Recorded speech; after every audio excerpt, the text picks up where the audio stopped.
having any problems. And I don't care which way you solve. If you want to multiply this guy by 2 and you want to do the addition method, that works too. A number of ways you can do this. Number 13, you can do substitution. I did elimination on this one because they tend to be lined up. If they're lined up, elimination works really, really well. You just want one of them to have the same coefficient but opposite signs. This has a 1, 1, but they're both negative. If you added them down, you get negative 2. You want one of them to be positive, so multiply one of them by a negative 1. Does it matter which one? No. I kind of chose not to make my x squared be negative, because when you see an x squared, parabola in a line, you know you're probably going to have to factor it. And it doesn't matter. At the end, if you need to multiply by a negative 1, that's fine.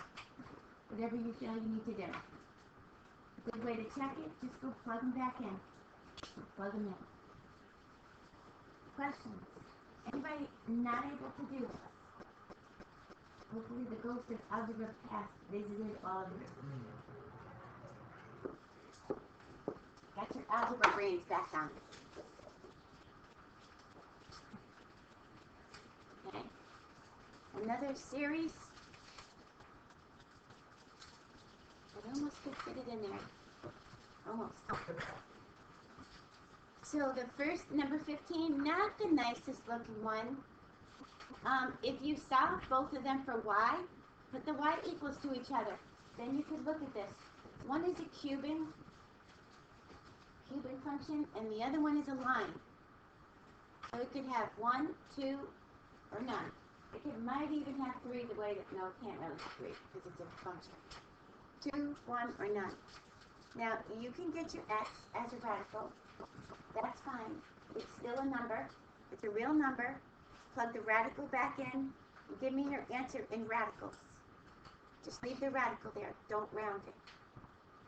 On your calculator, you might check it and want to round it.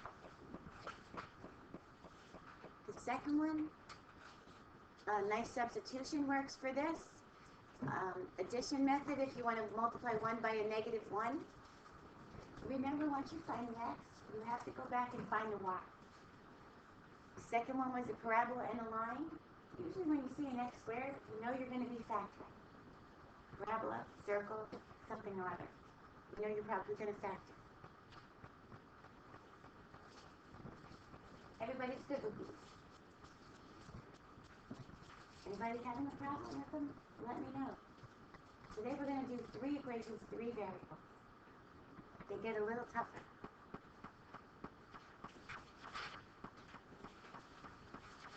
Did we do the circle in class? Did we do the circle one at all?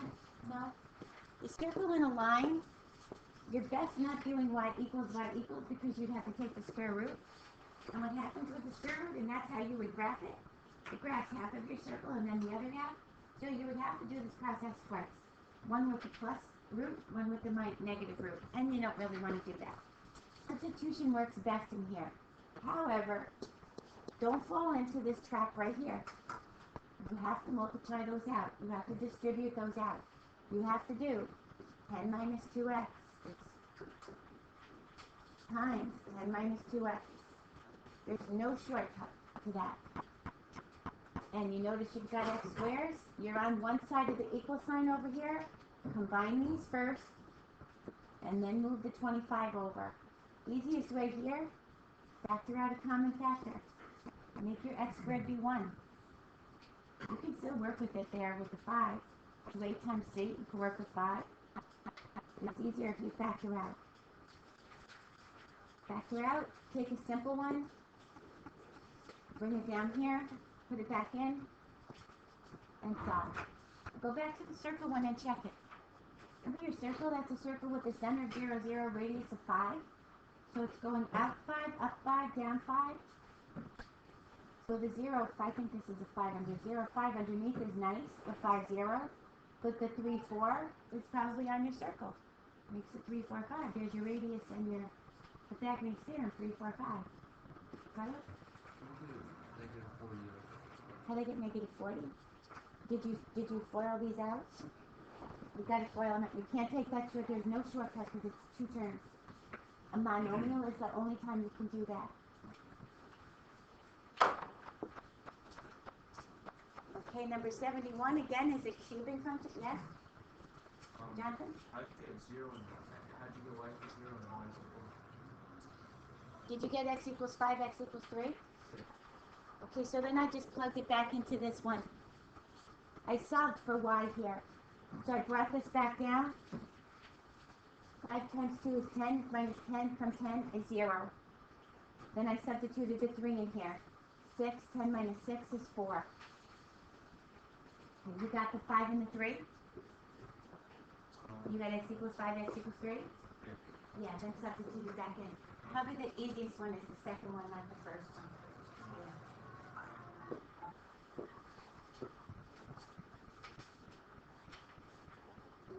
Good. A cubing and a parabola. You could have 2, 1, none. So, you know you're going to probably be factoring. Get everything to one side. Those were nice because these are y equals, y equals. Just set them equal to each other. Set them equal to each other. Get everything to one side. Whenever you have descending variables, get them to one side. Don't divide them out. You're solving, not eliminating. Find both of them and then go plug it back in. And this is a great one to check on your graph. If you're writing in y equals. Check it first, so then you know how many solutions you're going to end up with. So when you start getting the piling it to one side, it starts to make sense. Remember this guy? This is your double root. So it should be bouncing off the 0 instead of going through. That was your double root.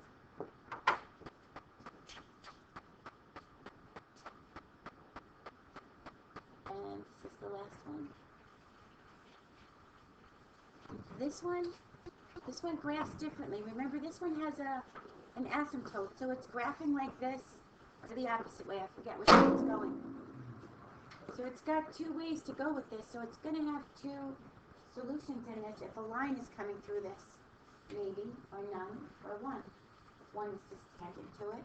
But it could have 2 if your line goes through it. I substituted in with the fraction. You don't have to. You could substitute the other way. But either way you go with this, you're probably going to get a fraction with this, right? If you substitute the other way, it would be a worse fraction.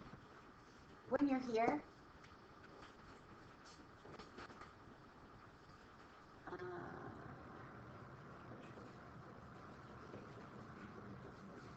make this 2x minus 4 over x plus 7 equals 0. Remember, common denominator, you have an equal sign. You multiply every term by x. Put the x on every term.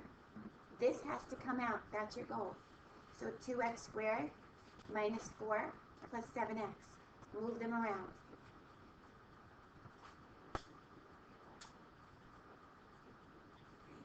Yeah, it took a little bit of factoring. Did everybody factor that? Getting the shaking of the head over there. So let's factor this together. This is your ghost of algebra past coming to haunt you. Still. Alright, let's factor this. You don't have too many factors of 2. How many factors of 2 do you have? Just one set of factors. You've got a plus and a minus. If you wanted to just do a trial and error, you probably have 3 or 4 times the maximum. If you want to go right to the chase here, this is your A times C method. Remember we did this before. This always works. 2 times negative 4 is what? Negative 8. Give me factors of negative 8 that add up to 7. I want to replace that middle term with what they used to be before we added them up.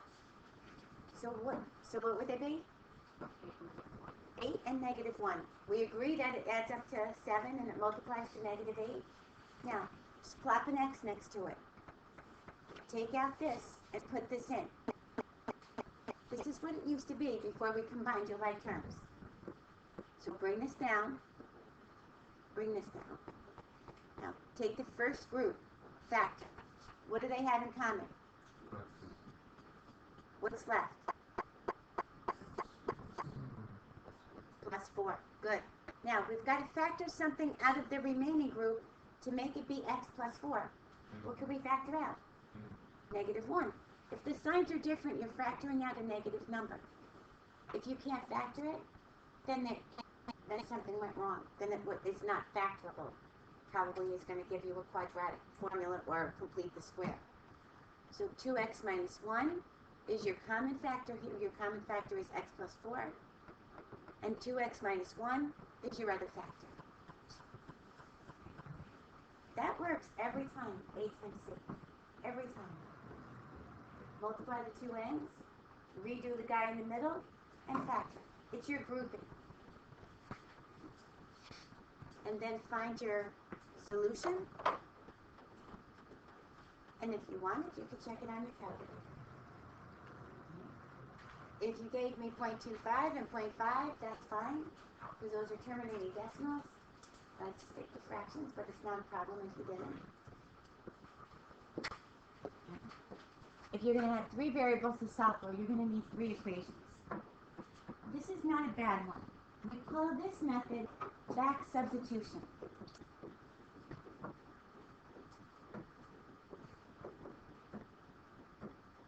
Mainly because we can start here and work ourselves backwards. Then go here, then find the y, and then bring them both up into here and find the x. SAT loves this kind of problem too, the back substitution one. So you start here, and you bring it up to this equation. And you just solve for y. I just multiplied them. Okay. Now, keep track of your pieces. Z is 2, y is -1. Might want to put it here. Keep them in order. Now, bring it back to this guy.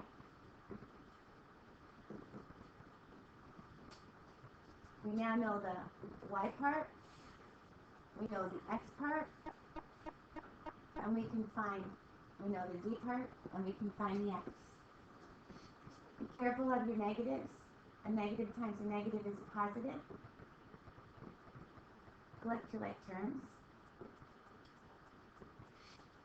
Subtract 8. And x is equal to 1. Now, when you do this, you have 3 variables. Keep your variables in order of the alphabet. So your solution is going to be this. X, y, z. You're going to give me a 1, a -1, and a 2. This is your solution.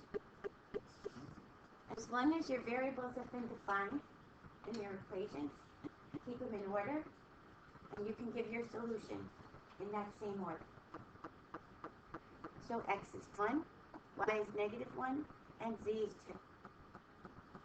Anytime they give you something like this is called back substitution. Start with the easiest one, work yourself into 2 variables, work yourself up to 3 variables. Makes sense, right? 3 variables. When we come back from the break, we're going to do these on your calculator with the matrix. So, it's really, really cool on your calculator. We'll go do them when we come back. Questions? I need you to know how to do them forward. If you go to take any algebra in college algebra, pre-calc, they will go right to these. Right to these. They love these. Okay, now, this one gets a little bit tougher. We have 3 variables, 3 equations. We need to eliminate them. But there's no way to solve for one and put it in terms of the other. There's nothing to start with just one variable. So what we do is we combine by elimination. You combine 2 of them combine two of them, and then those two together will only have two variables. So your goal is to eliminate one variable at a time. Through like two eliminations. So we're going to pick something that we can add together and see one of the variables disappear. Which two statements? Let's label these. Which two statements can I combine easily to see one of my variables? 1 and 2? If I add 1 and 2 together, what happens? Oh, you want the z's? Yeah, those are good. Oh, they want all three in common. Yes. But this guy doesn't have a z. Oh, I think it's all three that have. I think it's the two that have is together. All right, you want to combine these two and eliminate the z? Okay. Yes, we can absolutely do that too. Yeah, so We can do that too. That'll probably take a little bit longer, but we can absolutely do that. Eliminate the z and then combine those two. There's no set way to do this. Don't be lost.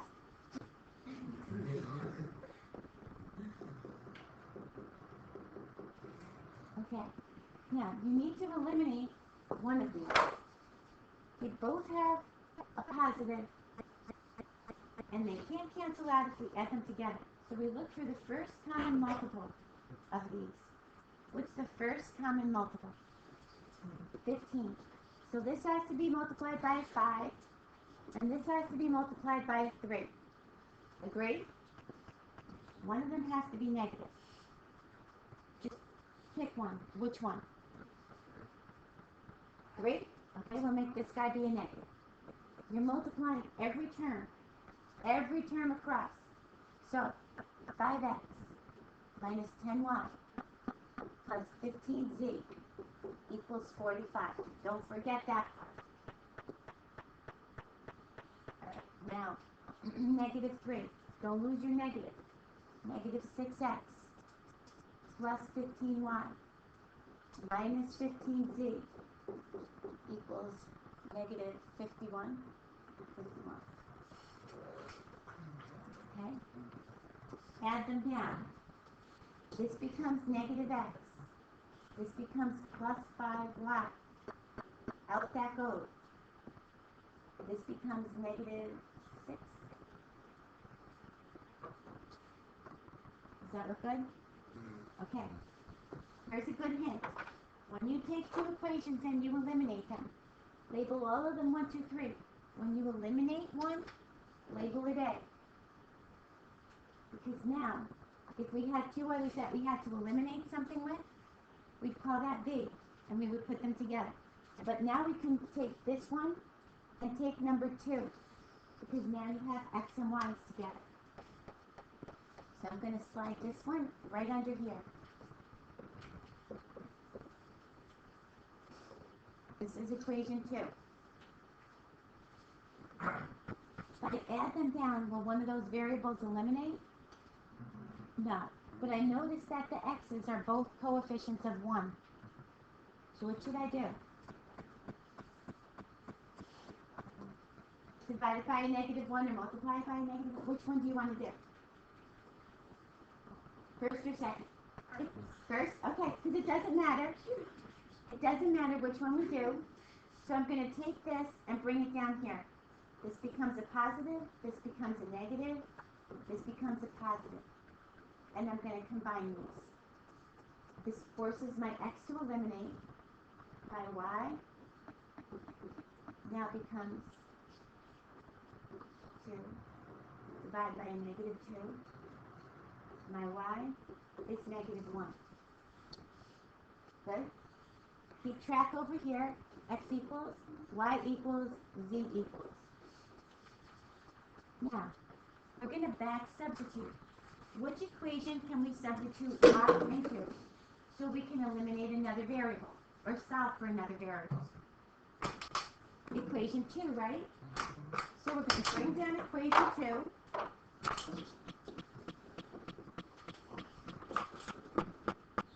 And we're going to substitute it right into here. These are a series of eliminations. All it is. We're going to add 3.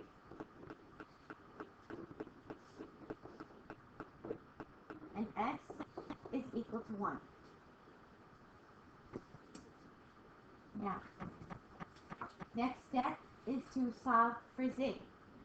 You can choose equation 1 or you can choose equation z. Which one would you like to use? 1. I think 1 has probably smaller numbers in it, so go for the 1. Take equation 1. You've solved for the y, you've solved for the x. We're going to substitute them in, and we're going to solve for z. X is 1, y is negative 1.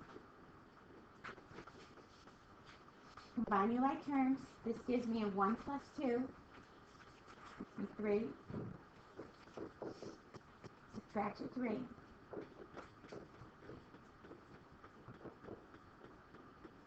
Z is equal to 2. Now, one good way to check is take the 3 of these and turn it into the one that we didn't use. We used the middle one to solve for y, we used the top one to solve for z. The third one, test it in that one. If it works in that one, we should be good. It's a series of eliminations. I know you're coming. Alright, start by labeling these 1, 2, 3. Now, I noticed, this is what I look for, my signs. I notice my y's are different signs here, my z's are different signs also. So I'm either going to want to eliminate a z, or I'm going to want to eliminate a y. So let's choose and eliminate between here and here. Let's eliminate the y. Okay with you? So we're going to start like this.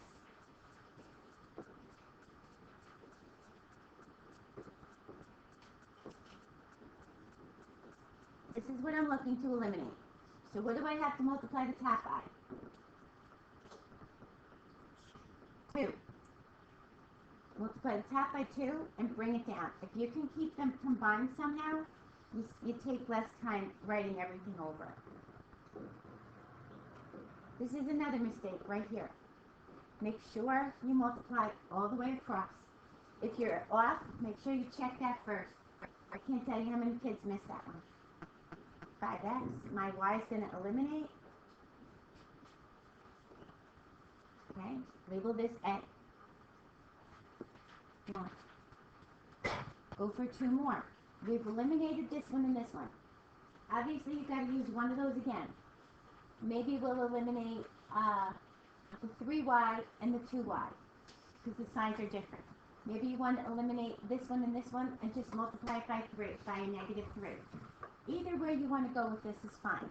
Let's choose this one and this one.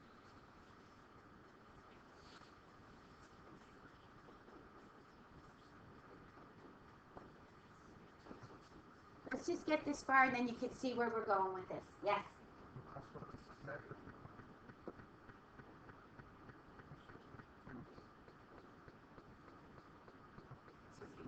Oh, thank you. Just that. Oh, I didn't know where you were pointing.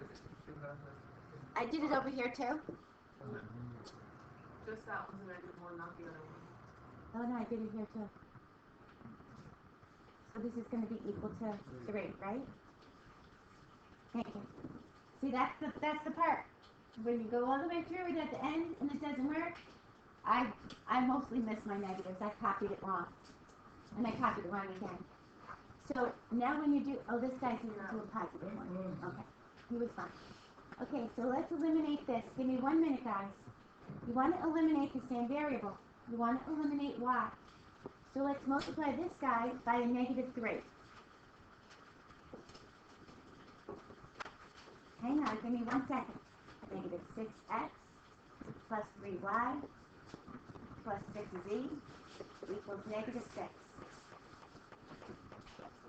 See your y's eliminate? Label this b. Now you're going to combine your a and your b. Look at how nice this is. Hang on, it's almost done.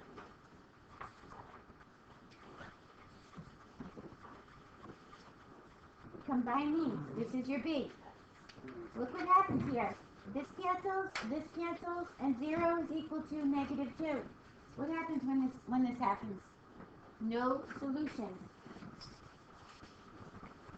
If negative 2 was equal to negative 2, then I would have all solutions. But there are sometimes that you do